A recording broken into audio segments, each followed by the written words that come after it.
Patreon? What are you waiting for? Hello, everybody, and welcome to an episode of Machtails from the Cantina. This is our silver episode. This is our 25th episode. I hope you guys really enjoyed that episode 24, our look back to a very, very, very good year that we had during the pandemic. Can you have a good year during the pandemic? I don't know. Yeah, tonight I am drinking a wine from down the street. Now, this is not a Skywalker wine. That's in California, which tonight's guest is from California. This is called Reckoning.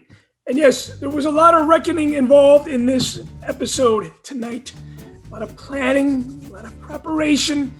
This is a very, very, very big show tonight. Actually, this is a blend. I gotta explain the wine here. This is a blend here. This is. I should have my glasses on. 50% Syrah, 20% Petite Syrah, 15 Grenache. And is that, I don't know if that's right. I love wine, but I'm not a wine nerd. And 15% Zinfandel. And it's made by the Village Vintner. I've been part of their wine club for 10 years now. My wife's been asking me to remove myself from the wine club list. Very tasty. Very jammy. But anyways, we're not doing a wine tasting tonight. That happened on May 4th. Skywalker Ranch did their wine tasting on May 4th. Tonight is such a big episode, I'm a little nervous. Not as nervous as the live shows. I don't know what it is about my guest tonight, but I get giddy around him. He's actually been in The Force Within Us. I was asked several episodes back, who would I love to have on the show? And there were two answers. My sister, who we had on the show in December. It was a Christmas miracle, as you remember. My second answer was Stephen Sansweet. Yes, the Stephen J. Sansweet is on tonight. Now, we've heard his name mentioned several times on the show. A lot of people that have been on the show have had wonderful experiences with him. Personal friends, such as producer Michael Wistock. He's on the board of Rancho Obi Wan. But Stephen was introduced to me in my life, my Star Wars journey, many, many, many moons ago. It was 29 years ago, probably today, when I picked up his third book, but really his first Star Wars book. And for you younglings out there was no Google. The internet was not common in 1992. Yes, I'm that old, and it's so what? I'm proud. I've been there for a long, long time. And this book is amazing. There wasn't eBay. There wasn't Google. So, oh man, it smells like 1992. And man, that was a good year. Very much like wine. That was a great, great year. But, there were just so many super cool images. These are photos from the Kenner archives. Prototypes. There was just so much in this book that was in my mind from my childhood. And this book really took me back very, very much like the Star Wars films did, Still have it in the collection. I even got this shirt on tonight. I bought this shirt in 93. It was one of the very, very first Star Wars shirts that I had purchased. But when this came out, Star Wars was only 14 years old. Return of the Jedi wasn't even 10 years old yet, you know? So I love this, like holding it in my hands. I feel safe. I feel comfortable. This is a trip down memory lane twice, right? It was nostalgic for me when I got the book in 92. And it's nostalgic for me when my rebirth experience had happened, which was so important in my life. You know, I would not be here today if I never rediscovered Star Wars. And I don't know if you guys have similar experience. But anyways, enough of my monologue. I would love to bring on somebody that's been long overdue on this show. Would you guys please welcome to the show for the very, very first time, Stephen J. Sansweet. Stephen, welcome to the show, man. How are you? Thank you for taking the time out of your day and doing this for me. I really appreciate it. My pleasure. I like your shirt. Hey, I had to wear it for the occasion. You know, a lot of people know who you are. I mean, you're in the Guinness Book of World Records. To me, that was long overdue. You were part of fan relations for 15 years for Lucasfilm. Well, what we do on Machtails from the Cantina is we take a little bit of a deep dive. And I always like to share my personal connections that I have with my guests. Speaking about my shirt, this book came out. This is your third book, your first Star Wars book, correct? Yep. The first Star Wars book. You know, back in the early 90s, when all we had was, you know, Bendums. Bendums, yes, Bendums. You know, I mean, Steve, this book changed my life. And it enhanced my life so much because I was rediscovering Star Wars the year this book came out. And do you still have people sharing their personal experience, what this book did to them?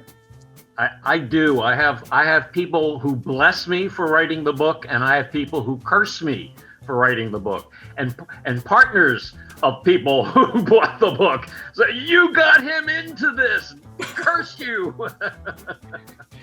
But it was a delight to do, and came about in a very funny way too. I had heard around 1990 that Lucasfilm had relaunched its publishing division after really no Star Wars books for many years, and of course the first fruits of that was the Tim Zahn Thrawn book.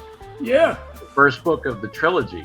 But I cold called Lucasfilm and talked to the head of publishing. I said, I heard you're going to do a price guide of Star Wars collectibles, and if anybody does that, it should be me. And she said, and you are who?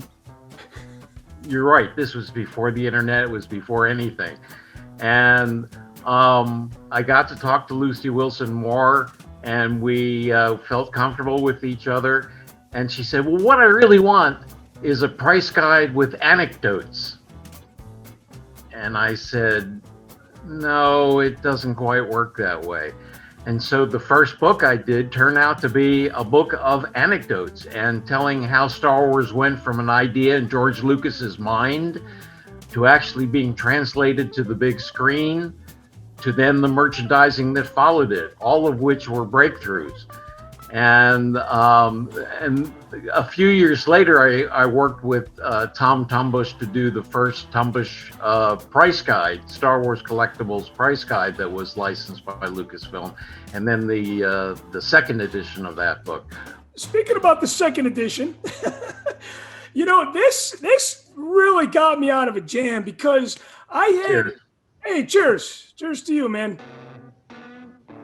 This book got me out of a bind because I had stuff stored at my grandma's house, all my Star Wars collection that I had gathered up in the early 90s. And my grandmother had an apartment building that she rented out. She lived in the master unit, and there was a sewage break. And it's worse than it sounds. And the insurance company goes, okay, we'll reimburse you, but how are you going to price this stuff? And I said, this. And I going back though real quick, in this book, 1992, it said that you had the biggest Star Wars collection then. Nobody's ever surpassed you.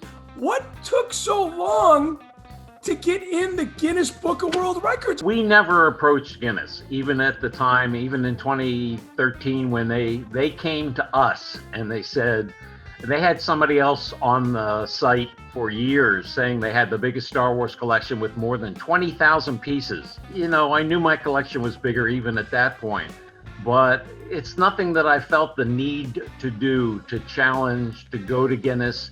But Guinness came to us and said, we've been seeing lots of things online and your website and things of that nature, and we think that you probably have the world's biggest collection. Can we see an inventory? So previously they had not requested inventories, but from us they requested an inventory. And at that point we had about 97,000 items in the inventory, even though the collection was a lot bigger than that. The inventory has grown, the inventoried items list has grown much slower than the inventory itself has grown.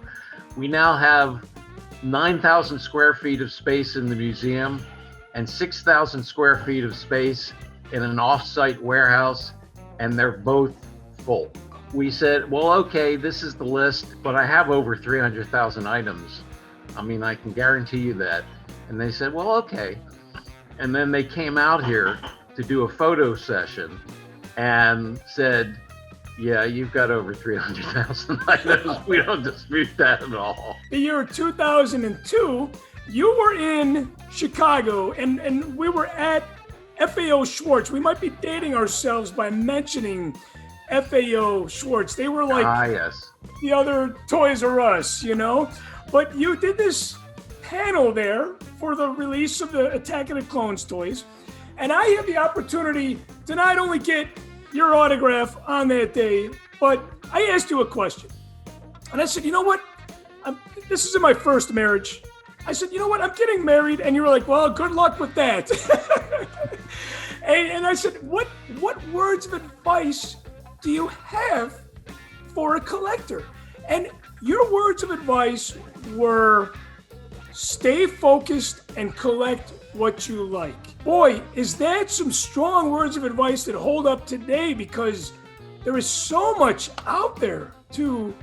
Unbelievable. Do you still add to your collection on a daily basis? No, I've slowed down in collecting the new stuff, and I'm pretty well set for everything through, let's say, my time at Lucasfilm and some years after that. There comes a point where it's a matter of paying the mortgage or buying a new Star Wars item. And I prefer to stay in a very nice property here we have at Rancho Obi Wan. And so my collecting has slowed down now that I'm not fully employed. I'm employed by the museum. We take very little salary out of that. It's a nonprofit.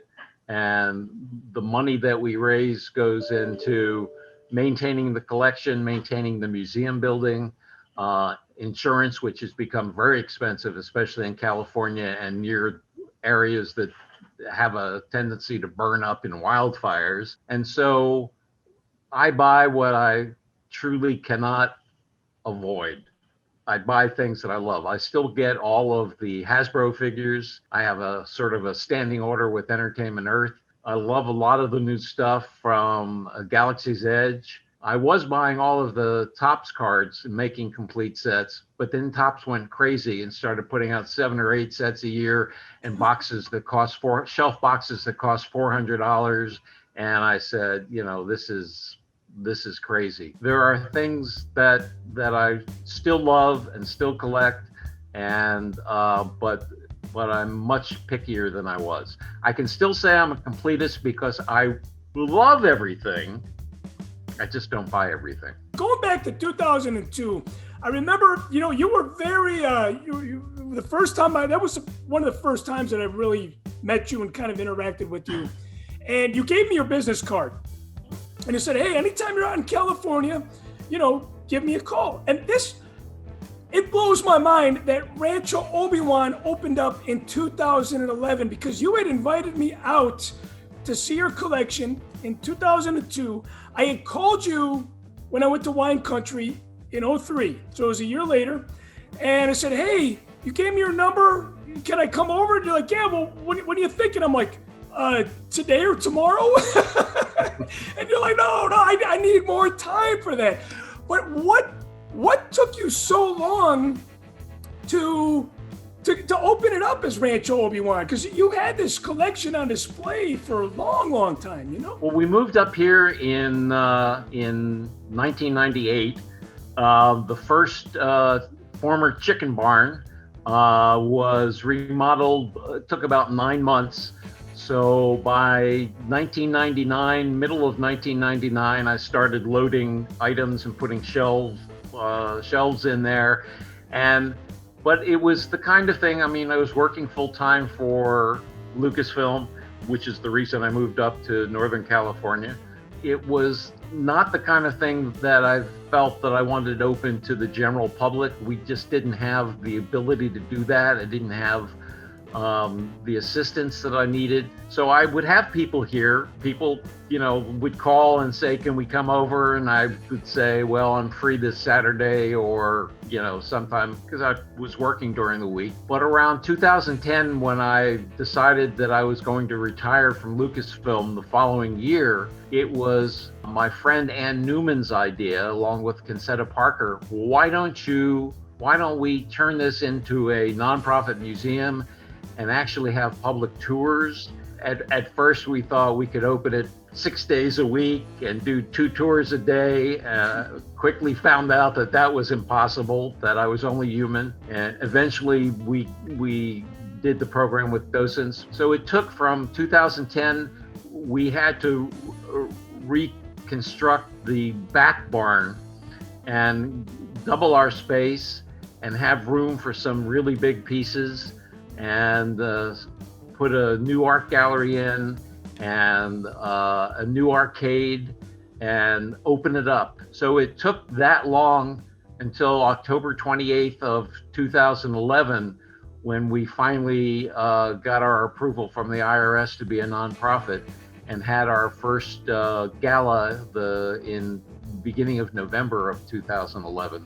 And that's really the opening of Rancho Obi Wan as a place for fans from all over the world to come and visit. When you gave me your card, I should have played my cards right and at least given you a couple weeks in advance. I usually needed at least a week's notice, and then if I was free at the time, I was always happy to invite people over. I really want to go see your place. Now, we just went through the strangest 13 months that all of us have ever known. It's 13 months that we'd probably like to forget, but we can't. Now, you guys adapted to the pandemic. Props to you that you adapted through these crazy times. Reopening. Because of the way Rancho Obi Wan is constructed, we really can't do social distancing. We're still midway to people really getting vaccinated. The vaccines seem to work well, but there's still 5%, 10% chance that you can get infected. I'm an older gentleman and I value my health. I want to live a longer life. We really want to open it, but we're probably talking about some time when we're a little more feeling better about people around the world, because we get people from all over the world.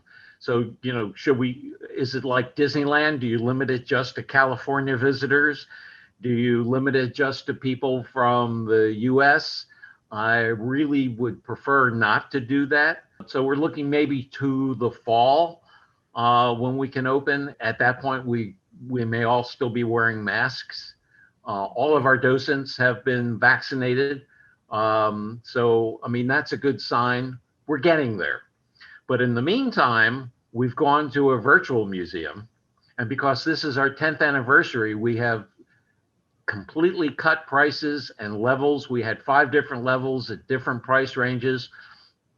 But now our virtual museum for this year, for the anniversary year, is $10 a month for all of the video, all of the still photos, all of the exclusive content that we have. So you can become a member of Rancho Obi Wan and support us that way. You get your membership kit with the patch. And we have a special 10-year anniversary catch up. So if you've missed some years, or if you're just getting into it now, for a reduced price, you can get all of the patches and all of the pins that you've missed and the kits that you've missed all those years. And the virtual museum is $10 a month, as I said. So it's a way to catch up. It's a way to be able to see lots of Rancho Obi Wan before we're open to the public again. You know, I always feared when we were first open and we started to get publicity on local TV stations and on the internet and things like that, YouTube. Well, people aren't going to want to come because they're going to have seen Rancho Obi Wan. And of course, I was totally mistaken. And it's just increased the desire of people to see it in person. It's a totally different experience when you spend 2 to 3 hours and listen to the docents or me telling the stories. And then I'm always there, at least at the end, to answer questions and meet people and sign books and do anything that anybody is interested in doing. Conversing with people on Zoom, it keeps us connected, but it's not the same as being there in person. And like you said, seeing your collection on video, it's like seeing Star Wars on your TV screen in your house. It's like, it's not the same as being in the theater. It's not the same as being at the museum. It's nice that we have that option, and $10 is a steal for everything that you're offering. But I'm glad that it's going to get people even more excited to see this in the flesh. Now, your favorite piece is the one that came out with Star Killer. Ralph McQuarrie did that in 1976. What year did you obtain that piece? I probably acquired that sometime in the late 80s. That was a very special piece for me. And it's become even more special as I became head of fan relations at Lucasfilm. And this really goes back to the origin of fan relations and something that Lucasfilm has done better than any other company that I know about. And that's thanks to people like Charlie Lippincott, who was head of marketing and merchandising and publicity and so much more in the early days of Lucasfilm, and people like Craig Miller, who was the first head of the internal Star Wars fan club and head of fan relations back at the time. And I followed in those giant footsteps of people like them. And so this was something that was done to intrigue fans. It was first shown, the banner was first used at a table at San Diego Comic-Con when they were selling a Howard Chaykin Star Wars Corp poster #1.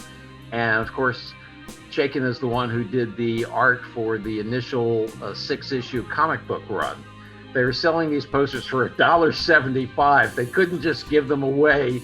They had about 1,000 of them that were printed. And people who bought them for $1.75 and kept them in good shape were really very, very insightful, because today those posters go for $1,000 and up in mint condition. Talking about prices going up, like even looking at the prices in your second edition that came out circa 97, man, prices have just went crazy. I am floored when I see somebody selling a vintage R2D2 first 12 R2D2 with a paper label that's really in awful shape for $500. Yeah. And I mean, and that's a bargain. I always go back, as my viewers know, I always talk about 92 and 93. How would you describe, even though that was a dark time for collecting as far as what was out there? I mean, there was this spinny disc, there were these, and I love the fact that you had that on your shelf, the in character. There was so little, but to me, the early 90s were kind of a special time because Star Wars fandom was a little bit more innocent. And I love the fact that you share your collection with people, because as you know, social media has taken the negativity of fandom and just catapulted it. Yeah, that's really been disheartening. That's the disheartening part of fandom and social media. But social media has ruined the discourse in this country, period, and all over the world, really. And there's so much negativity on social media that it's not surprising that part of it becomes taken up by pop culture, and people just have these stands, and they just are crazy and sure that they're right and hate this and hate that. I can see not every Star Wars movie out there is my favorite. I've got some that are my favorites. I've got some that I like less. I've got some that I don't like very much at all. But, then we come up with something like The Mandalorian, and it just faith renewed. And there's so many new projects in the works that we just have a lot to look forward to. I want to play a little game with you that we've done on Mocktails several times. It's called Either Or.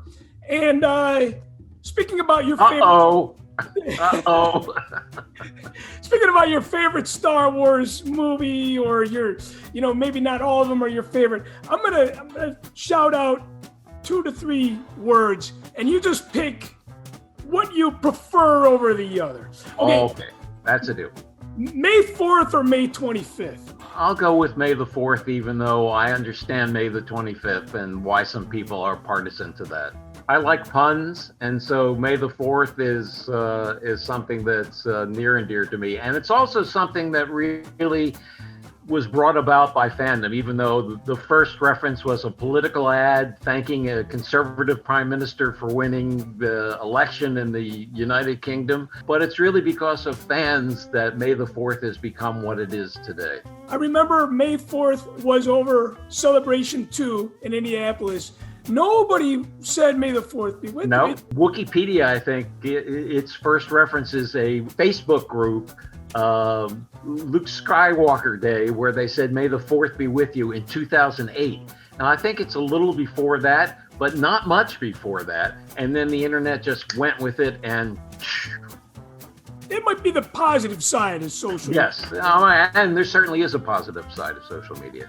Yeah, absolutely. Amen to that. Rebels or Clone Wars? Clone Wars. And Bad Batch. Wonderful. Yak Face or Blue Snaggletooth?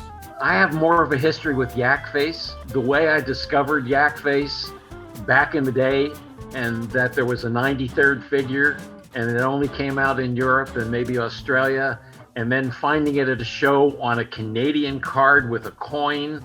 So I've got a lot of history with Yak Face. So, and it's just a weird looking, well, not that Blue Snaggletooth isn't weird looking, but I don't know. Speaking about the internet, there was a photo of Jimmy Mac shared it with me. It was a blue snaggletooth, but it was small, and the tall one was red snaggle. It was like screw with your mind. yeah. Looking at this thing for 10 minutes, I'm like, it's just the weirdest thing. Han Solo or Luke Skywalker? Again, I seem to be going against the normal grain. I'll pick Luke Skywalker because when I first saw Star Wars the first time, I identified more with Luke and his yearning to leave home, because I had that same yearning to leave home, to leave Philadelphia and explore the bigger world around me. And so I related to that. I related to Luke. Now, I know a lot of guys relate to Han, the bad boy, the rapscallion, and Han is a great character. But I was there for Luke in the beginning. I feel like there's a little bit of both in me.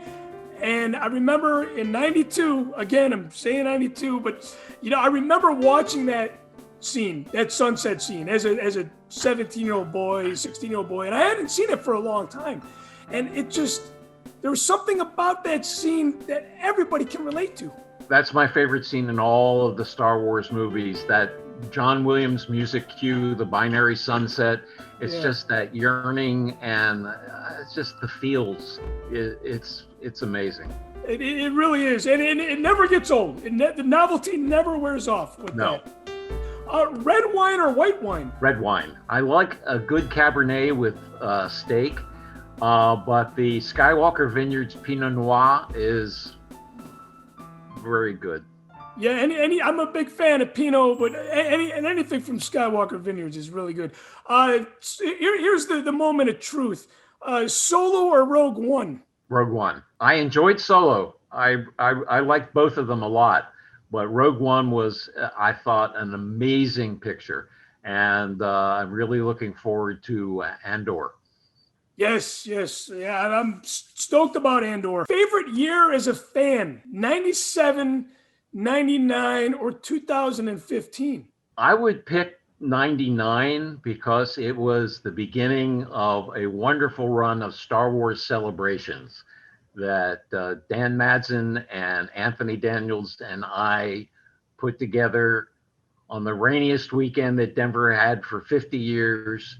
And the people who were there call it our mudstock. It was a wonderful experience, and Dan deserves all the credit in the world for running the fan club, putting out a great insider magazine, and putting up with all of the problems to really make, despite some unforeseen eventualities, making the first celebration something that was going to last all of these years. Yeah, amen to that. Dan's been on the show a small handful of times. He's become a good friend of mine over the years, and I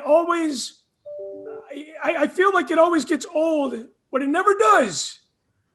Asking him questions about Celebration One, I was honored to be there, and man, did you guys, you and him and Anthony Daniels, really open up the floodgates for celebration. Literally, that's a pun for you, right? The floodgates, all the rain that we had in Denver that weekend. But man, you guys really set the tone for celebrations to come. You really did. We tried to do things that we thought fans would be interested in. The fight to get items from the archives there. Oh boy, I mean, some of the internal struggles were just a lot, but we all struggled, and of course, 10 days before Celebration, there was the shocking shootings at Columbine. The celebration was almost canceled. Dan really persevered, got the mayor of Denver on the phone to Lucasfilm, and we pulled it off with the great help of my then boss, Jim Ward, who was head of marketing at Lucasfilm. And Jim was the one given the job of making the final decision. And I sweated that, and Jim said, okay, we're going to do it. Nobody's going to forget about what happened at Columbine, but I feel like that news story gets lost in the shuffle, because when you think about Star Wars celebrations, you don't necessarily think about Columbine, but I stayed like 2 blocks away, some family of mine's house, and I could not leave the subdivision without going by Columbine. And that was, Columbine was huge. That was a huge tragedy. And that was hanging in the air. And I never forget that they raised a lot of money at Celebration. Talk about Star Wars and community. Because of what happened with Columbine, Celebration One was there, and Star Wars fans were already giving back to that community. Right. And absolutely. It just a tragedy, and the fact that happened 10 days before. And I remember reading in Time magazine, all the victims, and they were Star Wars fans. It said in their tribute. And yeah, there was one in particular who was a big Star Wars fan, and we paid tribute to him.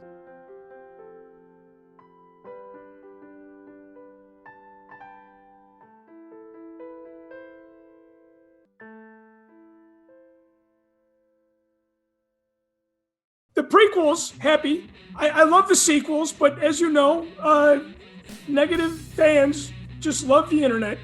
How about you? Prequels or the sequels? What do you prefer? I think I prefer the prequels because it was something that George himself worked on, conceived, spent years thinking about, waited until special effects, visual effects, computer animation was up to the task of doing what he had conceived in his mind's eye. And also the prequels were 3 movies that I was able to spend a week on the set of for each one. So that was pretty special. I helped lead the fan magazine editors. At one point, we had 7 licensed fan magazines around the world. And part of the deal was that we would bring them, that they would get to see a day or two of shooting on the set, and at Leavesden Studios in London, and at Fox Studios for episodes 2 and 3 in Australia. And we'd get to interview the actors and be able to hold the stories and hold their views of seeing the shoot until the movies came out a year later, a year and a half, 2 years later. Steve, you've been there since the beginning. Was that your biggest fanboy moment, just being on the set of the prequels? Yeah, I think it was a pretty amazing time. Although working with Mr. Lucas himself on a short film over a Christmas holiday and coming into work and not knowing that George himself would be there working on this tribute film to Lucasfilm. It was a 7 or 8 minute film, and I remember me making suggestions and him accepting one of them. That's fantastic. That was a thrill. Would you say the first time you met Lucas, how nervous were you? Well, I wasn't nervous. The first time I talked to George was on the phone for a Wall Street Journal edit piece on the 10th anniversary of Star Wars. So that was in 1987.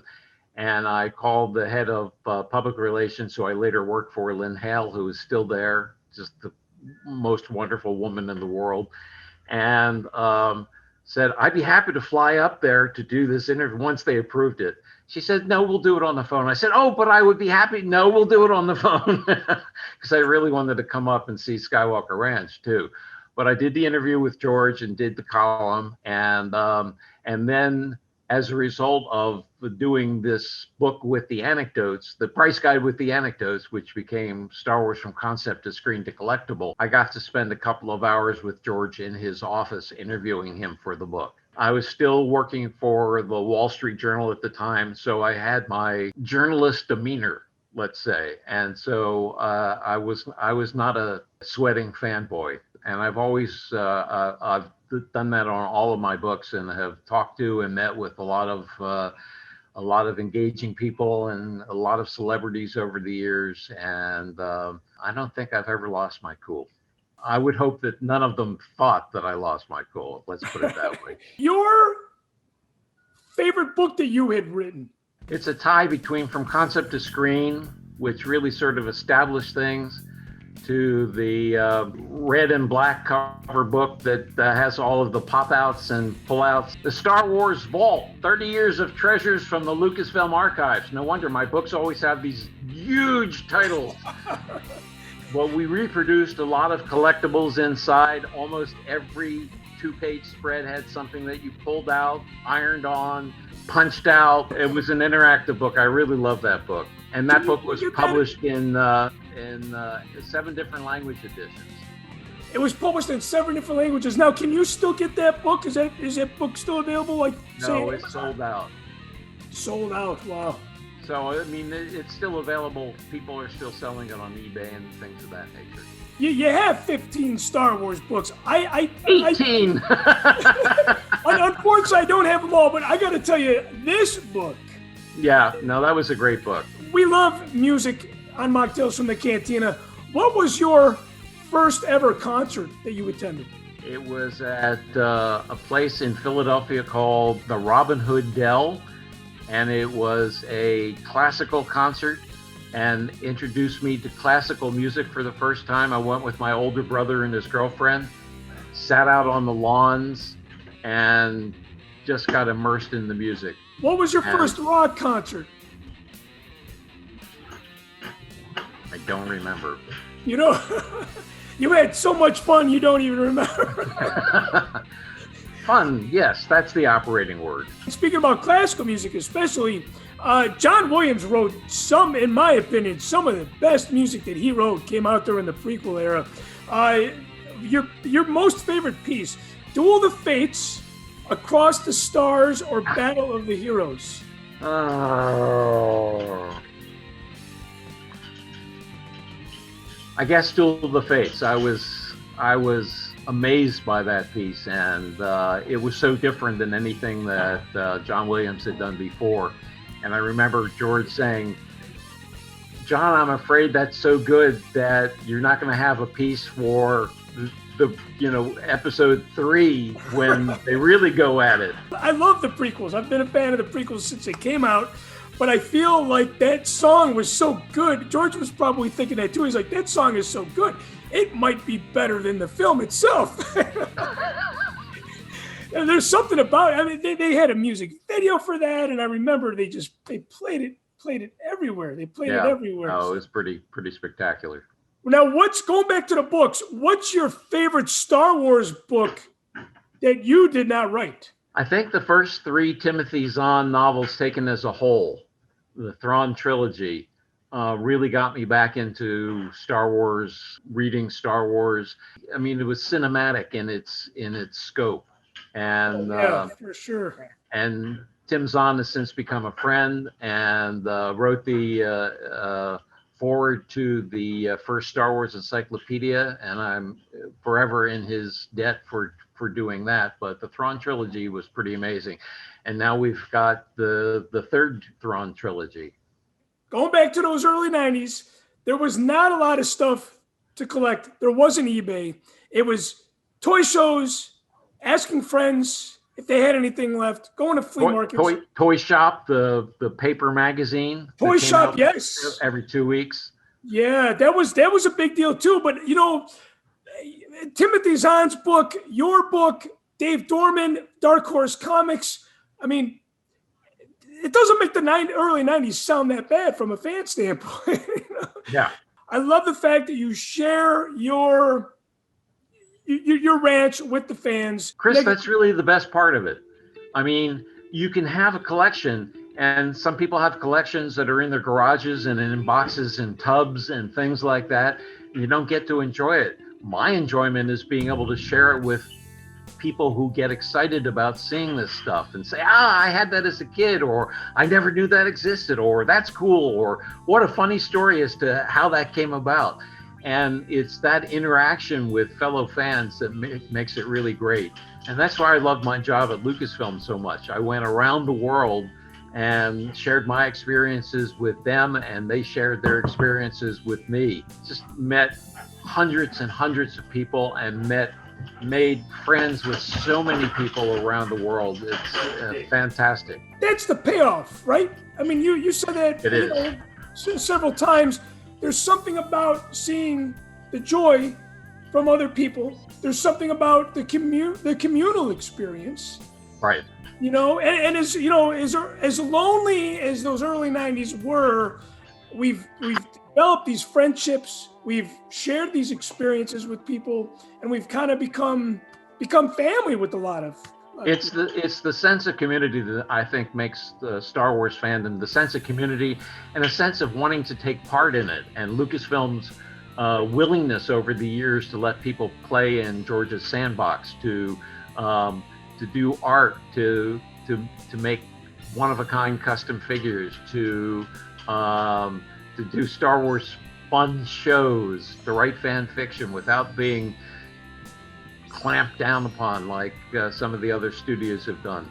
Now, you understand you have to protect your intellectual property, but I think Lucasfilm, when seeing other studios clamp down on Star Wars fan films in the early years, Lucasfilm started its own fan film contest, and we had the main prize was one awarded by George. He picked his favorite of the fan films of that year.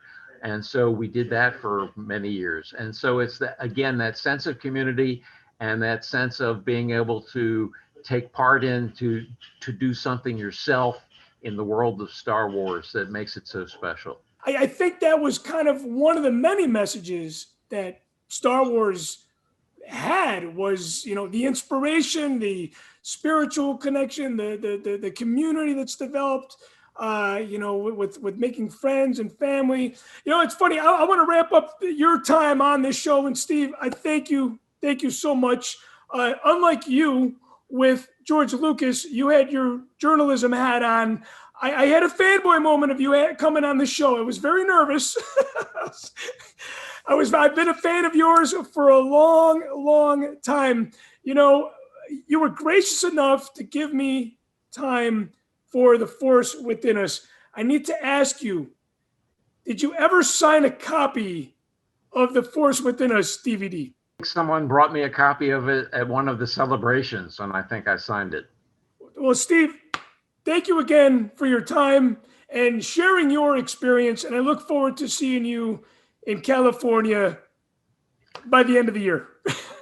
Thank you, Chris. And people can go to ranchoobiwan.org, find out about memberships, find out about our virtual museum, and come and take part. Thanks again, Steve. And for those of you that have watched the real fans of the saga, my Star Wars reality show, you can watch that on Amazon Prime. You know my collection is big, but after talking to Steve and seeing more of the behind-the-scenes stuff and hearing the stories, man, my collection is a fraction of his. So after you guys check out Rancho Obi Wan and you want to see a little bit more of my collection, you can join me on Patreon, and I do a segment called Inside the Wampa Cave, where I take some pieces of my collection, share it with you, and there's always a story. There's always a story behind it.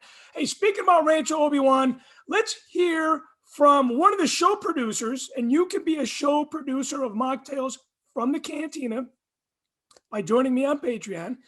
But right now it's time for a moment with our show producer, a moment with Michael Wistock.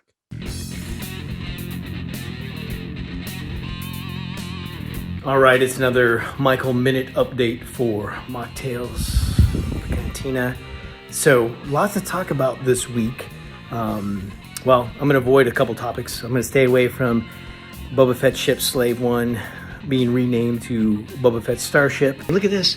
We could show this. I'm so excited that droids are on Disney Plus. But you gotta love when you freeze frame a moment from the intro, and between the C-3PO tape dispenser and this scene, this is hilarious to me. Lots of crazy lightning. Hey, for next week's episode, I am excited because I will be able to show off the new ice maker. It's very cool.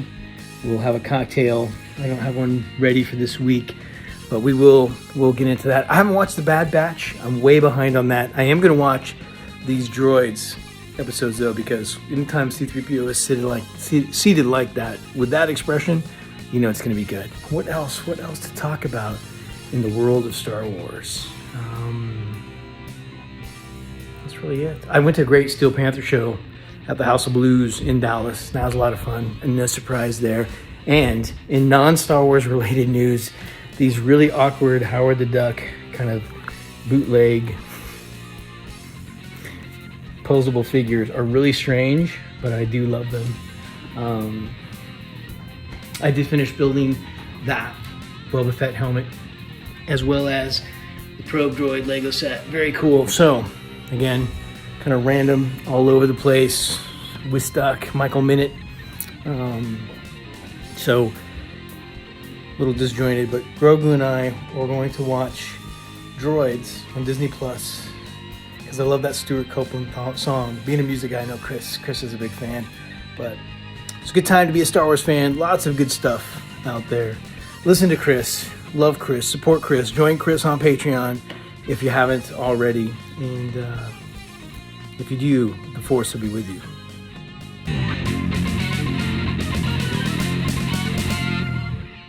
I hope you guys enjoyed that segment. Stick around. We'll be right back after these messages. It's a Bespin guard. Halt, strangers. Take us to Lando Calrissian. Follow me. From Kenner's Star Wars, The Empire Strikes Back collection. Action figures each sold separately. I'm Lando. Who's there? Han Solo on a mission with a rebel soldier. What's your mission? We're fighting the Empire, and we need your help. Han Solo, Rebel Soldier, Lando Calrissian, and Bespin Guard, each sold separately. From Star Wars, The Empire Strikes Back collection. New from Kenner. I feel safe here. Thanks to Lando Calrissian. Welcome to Cloud City. From Kenner's Star Wars, The Empire Strikes Back collection, action figures R2-D2, new Luke Skywalker and Princess Leia, each sold separately. And here's action figures Boba Fett, Darth Vader, and new IG-88. They can't escape us. I'll get the bounty. No, boss, I will. You've got your mission, man. Now, move out. IG-88, Bosk, Lando Calrissian, and other action figures each sold separately. From Star Wars, The Empire Strikes Back collection, new from Kenner.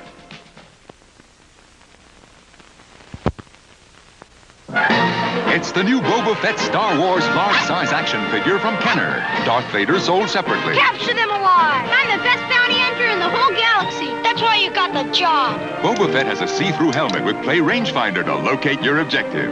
You can move his legs, knees, arms, even wrists and elbows. His backpack unit is removable. You have your mission. Good luck. I don't need luck. I'm the best. New Boba Fett Star Wars large-size action figure from Kenner. Darth Vader sold separately. Laser guns, test firing, release landing gear. From Kenner's Star Wars, The Empire Strikes Back collection, it's new Rebel Armored Snow Speeder. Batteries not included. You got my message. C-3PO and Rebel Soldier action figures each sold separately. We'll get you to safety. The Empire forces. We've got to escape. Snow Speeder has laser guns with sound and light action. Got 'em.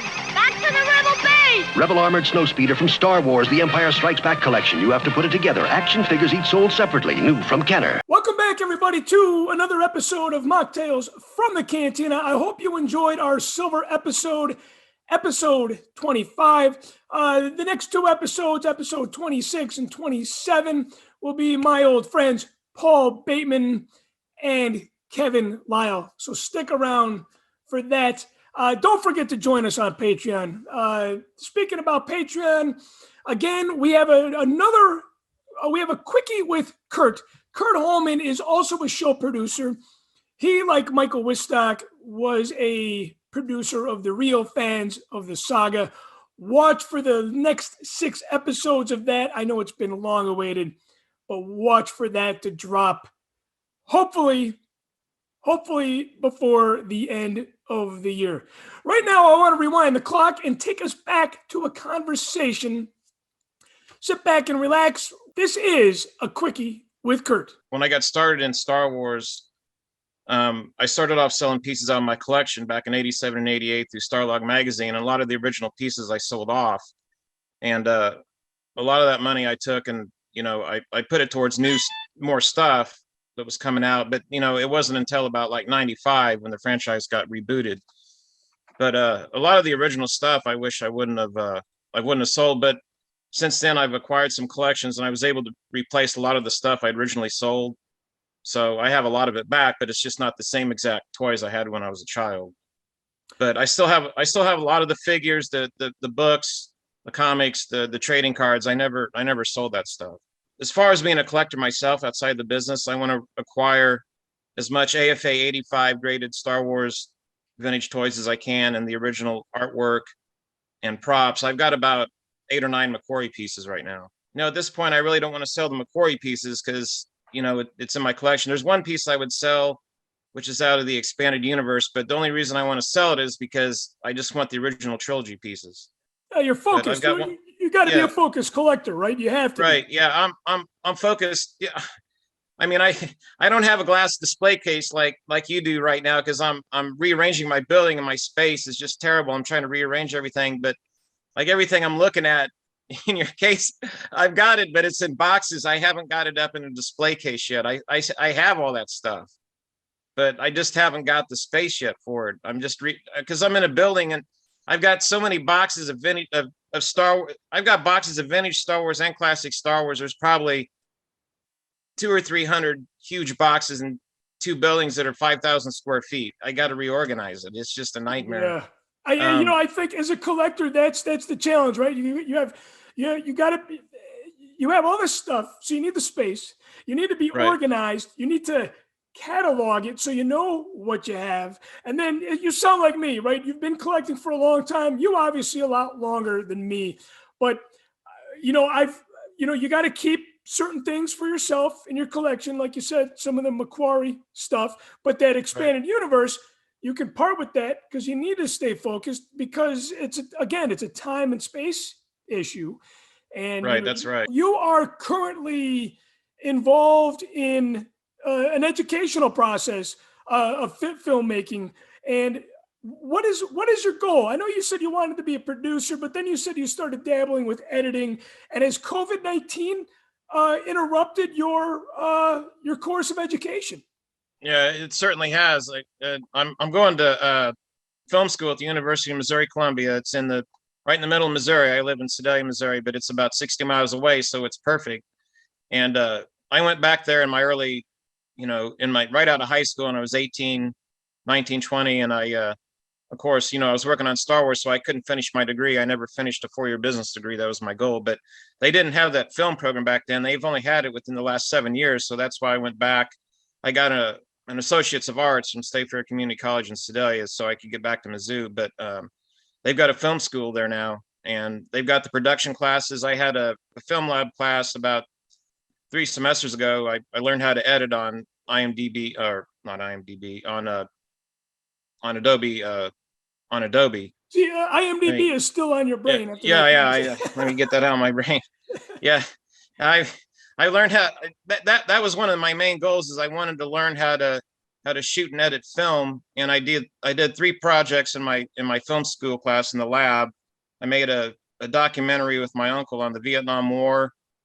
I did a music video, and I was learning how to edit in these videos. So that's the purpose of film school. And then I did a stop post animation film with my vintage Star Wars toys. I got that on my YouTube channel, and it was like a hats off to Phil Tippett. And these kids in my class are like in their early 20s. They don't even know who he is. They hadn't even seen The Empire Strikes Back. That's what I'm kind of dealing with the generational difference. All right, everybody. Thank you again so much for tuning in to episode 25 of Mocktails from the Cantina. Don't forget, all our YouTube shows are free. Please subscribe to the YouTube channel. Please check us out on Patreon. We have so much content there. We have a weekly podcast. We have Inside the Wampa Cave. We have Inside the Vault, where I take you deep into stories and artifacts and never before seen footage on the Force Among Us, the Force Within Us, the real fans of the saga, the Walkers Among Us, all kinds of good stuff. It's a good way to keep in tune with this show on a weekly basis. We will be returning shortly with episode 26. But in the meantime, stay safe, stay positive, and we will catch you guys next time on Mocktails from the Cantina, another round. So long, everybody.